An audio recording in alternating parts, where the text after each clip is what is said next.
जय माता दी। कैसे हैं आप सभी? आशा करती हूँ अच्छे होंगे, स्वस्थ होंगे। जैसा कि पहले वीडियो में आपको पहले ही बता चुकी कि 6 जुलाई से गुप्त नवरात्रों का प्रारंभ हो रहा है।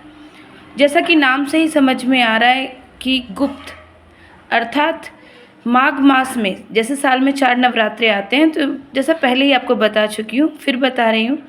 साल में 4 नवरात्रे आते हैं। देवी भागवत पुराण के अनुसार जो नवरात्रे माघ मास में और जो आषाढ़ मास में मनाए जाते हैं और या जो नवरात्रे आते हैं, उन्हें गुप्त नवरात्रे कहा जाता है।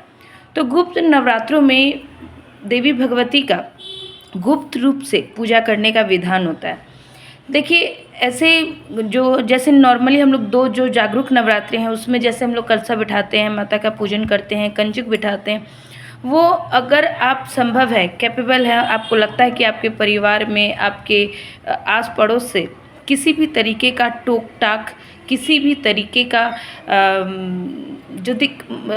बोल सकते हैं कि सबको पता चल जाता है, क्योंकि हमें गुप्त तरीके से करना है, तो किसी को जल्दी पता ज्ञात नहीं होना चाहिए कि आप गुप्त नवरात्रे कर रहे हैं। आपको इस भांति गुप्त नवरात्रों के नियमों का पालन करना चाहिए, तभी इसकी जो भी पूजा पाठ का जो भी फल होता है वो आपको फलीभूत होगा। तो इसके लिए अगर आप सक्षम हैं, आपको लगता है कि आपका जो फैमिली है उस तरीके का है कि आप कलश और बिठा सकते हैं, तो आप अवश्य करिए। इसका रिज़ल्ट बहुत ही अच्छा होता है, क्योंकि ऐसा माना जाता है कि जागरूक नवरात्रों की तुलना में जो गुप्त नवरात्रे होते हैं, इनका जो रिज़ल्ट होता है वो बहुत ही फास्ट होता है। मतलब आपको तुरंत आपकी जो भी साधनाएँ, आप जो भी माता की जो भी भक्ति कर रहे हैं, जो भी एक नियम लेके चल रहे हैं, माता उसका रिज़ल्ट आपको बहुत जल्दी देती हैं। तो इस तरीके से आपको आप अपनी पूजा को कर सकते हैं। लेकिन ये जो वीडियो है वो मेनली उन लोगों के लिए जो गुप्त नवरात्रों को जानते हैं, मानने की चेष्टा करना चाहते हैं, मगर वो खुल के कुछ नहीं कर सकते, वो ज़्यादा मतलब कलश भी नहीं बैठा सकते, वो कंजक भी नहीं बैठा सकते। तो ऐसी स्थितियों में वो गुप्त नवरात्रों का कैसे पालन करें?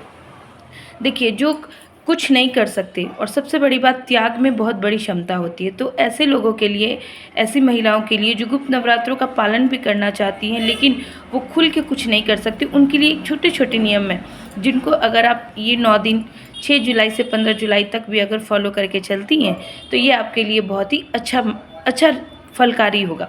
तो सबसे पहले कुछ नियम ही ले लेते हैं। आपको बहुत बड़ी पूजा नहीं करनी, आपको माता का कोई चौकी भी नहीं लगाना, आपको कोई दरबार भी नहीं लगाना, आपको किसी को कोई जवाब भी नहीं देना, एक्सप्लेनेशन नहीं करना है किसी को कि हाँ माता की जब नवरात्रे हैं इसीलिए मैं ये पूजा कर रही हूँ। पूजा जी नहीं, अगर आप ऐसा करना ही नहीं है, ठीक है, लेकिन फिर भी आप चाहते हैं कि आप कुछ तो नियमों का पालन करें, तो ऐसी स्थितियों में आपको क्या करना है? सबसे पहले आपको ब्रह्मचर्य नियम का पालन करना है। उसके बाद आपको लहसुन प्याज का परित्याग करना है।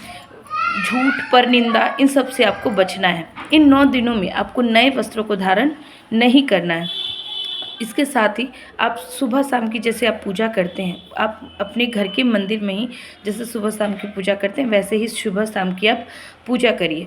दुर्गा सप्तशती का पाठ आप कर सकते हैं, आप दुर्गा सप्तशती का पाठ करिए। इसके अलावा ललिता सहस्त्र नाम, ये आपको भौतिक ऐश्वर्य, जो अगर आपको सुख समृद्धि चाहिए, भौतिक ऐश्वर्य चाहिए, तो इसके लिए आपको इन 9 दिनों में, गुप्त नवरात्रों के 9 दिनों में ललिता सहस्त्र नाम का पाठ अवश्य करना चाहिए। इससे आपको बहुत ही अच्छा रिजल्ट मिलेगा।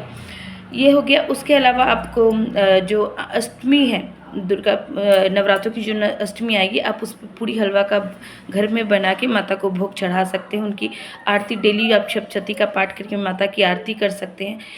अब आई कन्या पूजन की बात, तो कन्या पूजन अगर आप ना भी कर सकें, क्योंकि जैसा कि पहले ही बताया गुप्त रूप से सब करना है, तो कन्या पूजन के नाम से आप कुछ पैसे निकाल दीजिए, उसे किसी ज़रूरतमंद बच्ची को दे दीजिए, या किसी को भी आप उस कंजक के नाम से कुछ पैसे निकाल के किसी को भी उन पैसों का दे दीजिए, ताकि वो किसी के भी यूज़ आ जाए। तो इससे आपको पुण्य भी मिल जाएगा, और आपके जो आपका गुप्त नवरात्रि की आपकी पूजा है वो भी गुप्त रह जाएगी।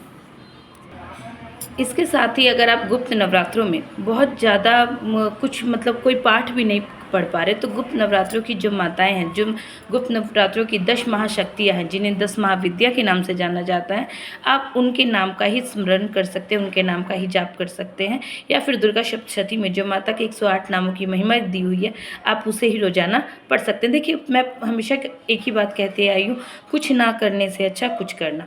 तो बहुत भारी भरकम कुछ नियम नहीं भी पालन कर सके, बहुत कुछ बताने से उसमें से कोई एक नियम को भी अगर आप पालन करके चलते हैं तो माता उसमें भी आपसे बहुत ही प्रसन्न होगी। आपको इन 9 दिनों में माता के नाम का जाप भी करना चाहिए, जैसा कि माँ काली, माँ तारा, माँ त्रिपुर सुंदरी, माँ भुवनेश्वरी, माँ छिन्नमस्ता, माँ त्रिपुर भैरवी, माँ धूमावती, माँ बगलामुखी, माँ मातंगी और माँ कमला देवी। आपको माताओं के नाम का ही स्मरण करना है और अब माता के नाम से एक दिया ही प्रज्वलित अवश्य कर देना। तो इस तरीके से भी आप कर सकते हैं। इसके साथ ही आपको मैं बताने जा रही हूँ कि आपने कुछ कोई मतलब आपने कुछ नहीं किया, आपने चौकी नहीं लगाई, आपने दरबार नहीं लगाया, लेकिन फिर भी आप चाहते हैं कि इन गुप्त नवरात्रों का फल आपको मिले, आपके परिवार को मिले। तो ऐसी स्थिति में कुछ छोटे से कार्य जो आप करके भगवान की कृपा, माता रानी की कृपा पा सकते हैं। तो उसके लिए आपको क्या करना है, आपको छोटी छोटी चीज़ों का माता को भोग लगाना है। रोज़ एक ही चीज़ का भोग लगाइए और फिर उस चीज़ को आप दान भी करिए। तो इससे क्या होगा कि आपको जो उसका फल होता है वो ज़रूर मिलेगा। देखिए, ये एक तरीके से रेमेडी के तौर पे ही आप ले सकते हैं, जिसे करके आप अपने भावी जीवन को खुशहाल और माता रानी की कृपा से अभिभूत कर सकते हैं। तो पहले जो नवरात्रे हैं, जिसे प्रतिपदा तिथि भी कहते हैं, उस दिन आपको माता रानी के सामने घी का भोग लगाना चाहिए और इसके साथ ही आपको घी का दान भी करना चाहिए। इससे क्या होगा कि आपके परिवार के प्रत्येक सदस्य की जो काया है वो निरोगी होगी। दूसरे नवरात्रे को हमें शक्कर का भोग लगाना चाहिए। पहले शक्कर को अपने घर के मंदिर में ही भोग में चढ़ा दिया, उसके बाद आपने शक्कर का दान भी किया। इससे क्या होगा कि आपके परिवार में सबको दीर्घायु प्राप्त होगी। उसके साथ तीसरे नवरात्रे पे आपको कच्चा दूध माता को चढ़ा सकते हैं या फिर दूध से बनी हुई मिठाइयाँ भी आप माता रानी को अर्पित कर सकते हैं। इससे आपको सभी प्रकार के दुखों से मुक्ति मिलती है। चौथे नवरात्रे पे आप मालपुए का भोग लगाएंगे। मालपुए आप घर में भी बना सकते हैं या फिर मिठाई दुकान से भी लेकर के आप माता को चढ़ा सकते हैं। और साथ में कोशिश करें कि कुछ मालपुए आप किसी ज़रूरतमंद व्यक्ति को खिलाएं भी अवश्य। इससे भी आपको जो भी आपके कार्य में जो भी बाधाएं आती है उन सब से आपको मुक्ति मिलती है। इसके साथ ही आप 5वें नवरात्रे पे केले का माता रानी को भोग लगा सकते हैं। केले का भोग लगाने से परिवार में सुख समृद्धि का वास होता है। जो भी कला कलेश होता है वो उसमें बहुत ही सुधार महसूस होता है। छठे नवरात्रे पे हमें शहद का भोग लगाना चाहिए। शहद का भोग लगाने से धन संबंधी जो भी परेशानियां आती हैं वो सब में बहुत ही ठहराव आता है और आपको धन संबंधी परेशानियों से मुक्ति मिलती है। 7वें नवरात्रे पे हमें गुड़ का भोग लगाना चाहिए अथवा गुड़ से बनी हुई मिठाई का माता रानी को भोग लगाना चाहिए। इससे कहा जाता है कि गरीबी दूर हो जाती है, गरीबी भाग जाती है। और इसके साथ ही 8वें नवरात्रे पे हमें माता रानी को नारियल का भोग लगाना चाहिए और नारियल का ही दान करना चाहिए। इससे परिवार में सुख समृद्धि का वास होता है। 9वें नवरात्रे में हमें माता रानी को अनाज का भोग लगाना चाहिए और फिर इस अनाज को आपको गरीबों में बांट देना चाहिए। इससे हर तरीके की जो भी दुख परेशानी होती है इसका निजात होता है और परिवार में सुख शांति का वास होता है। तो इस तरीके से आप माता रानी को छोटी छोटी चीज़ें चढ़ा के उन्हीं का दान करके आप परिवार में सुख समृद्धि का वास कर सकते हैं। देखिए, जो गुप्त नवरात्रे होते हैं वो गुप्त तरीके से ही करने का विधान होता है और मेनली ये जो गुप्त नवरात्रि होते हैं वो साधकों के लिए होते हैं। और देखिए, एक सीधे सी बात, अगर आप कुछ ना कर सके तो कुछ ना करें, लेकिन अगर कुछ करने का मन बना रहे हैं तो कुछ नियम से अवश्य करें, तभी ये आपके लिए फलदायी होगा। ये नहीं कि आपने घर में कलश भी बैठा लिया और आप उसके बाद नियमों का पालन भी नहीं कर रहे हैं। तो इस तरीके से आप कोई भी पूजा ना करें, आधी अधूरी पूजा ना करें। अगर आप कुछ नहीं कर सकते तो माता रानी से कहें, माता रानी आपका नवरात्रे चल रहे हैं, मैं कुछ नहीं भी कर सकती, मैं रोज़ एक बार दिया जला दूंगी, आपको लाल पुष्प अर्पित कर दूंगी और यथासंभव जितना हो सकेगा मैं दुर्गा सप्तशती का पाठ करूंगी, आपकी आरती करूंगी और आपसे कृपा की आपसे जो हम मेरे परिवार पे आपकी कृपा बरसे, बस ऐसी ही प्रार्थना करूँगी। तो आप ऐसे ही माता रानी के सामने विनती अनुनय विनय करेंगे और हाथ जोड़ेंगे, लेकिन आधी अधूरी पूजा नहीं करेंगे, क्योंकि ऐसा भी माना जाता है कि जो गुप्त नवरात्रों की पूजा होती है वो मेनली साधकों के लिए होती है। लेकिन जब हम जन सामान्य, चूँकि ये पूजा बहुत ही फलकारी होती है, तो इस पूजा की जो एक बहुमूल्य जो समय है, इसे भी हाथ से नहीं जाने देना चाहिए। इसीलिए कुछ नहीं करके थोड़ा सा भी कुछ करें।